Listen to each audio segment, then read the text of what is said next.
오늘의 본문은 사도행전 18장 9절에서 17절인데요. 그 앞절인 8절을 보면 회당장 그리스보가 주를 믿었다라고 증거하고 있습니다.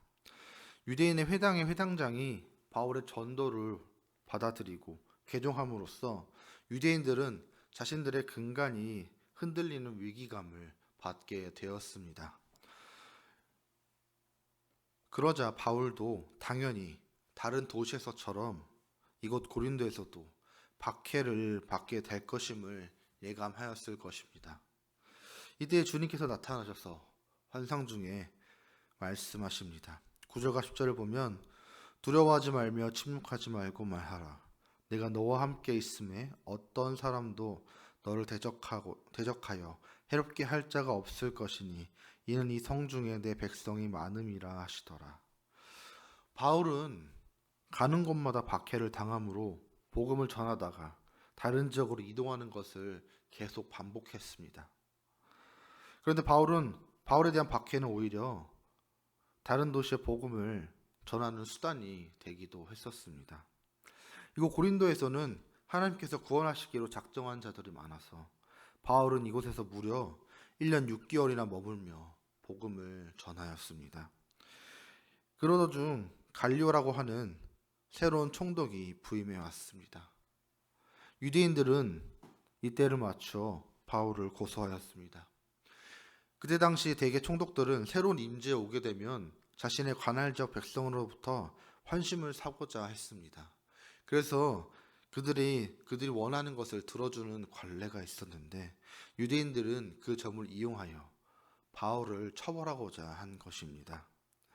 유대인들의 악에 찬 고소를 들은 갈리오는 유대인의 율법에 관한 일은 유대인이 알아서 처리하라고, 나는 이 일에 상관하지 않겠다라고 하므로 그들의 소송을 기각시킵니다. 주님은 이방인 갈리오 총독을 사용해 바울을 유대인들로부터 보호해 주신 것입니다. 전능하신 하나님께서 자신의 백성을 지키기 위해 세상의 권력도 때로는 이용하시는 것입니다. 환상 가운데서 주님께서 바울에게 두려워하지 말고 어떤 사람도 너를 해롭게 할 자가 없다고 말씀하신 그대로 이루어진 것입니다. 복음을 전할 때 두려움이 생기고 마음이 침체될 때가 있습니다. 위대한 전도자였던 바울이었지만 계속되는 박해로 인해 그의 마음에도 위축됨과 두려움이 있었을 것입니다.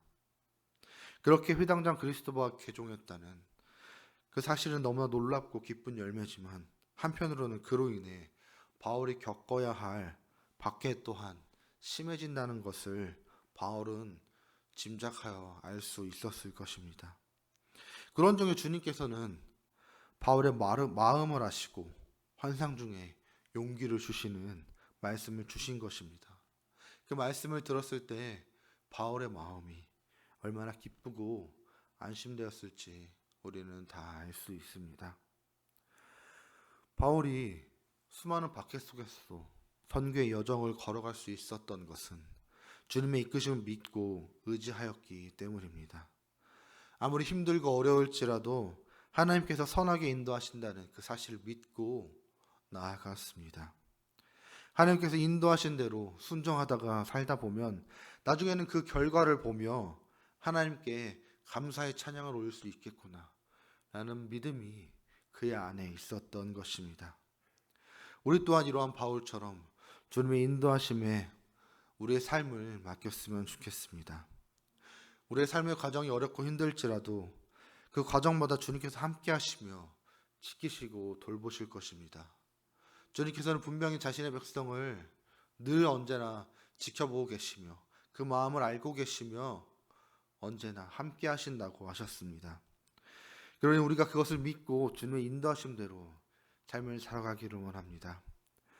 그러한다면 우리가 바울처럼 나의 삶을 통하여서 하나님의 나라의 큰 기쁨의 열매를 맺을 수 있을 것입니다.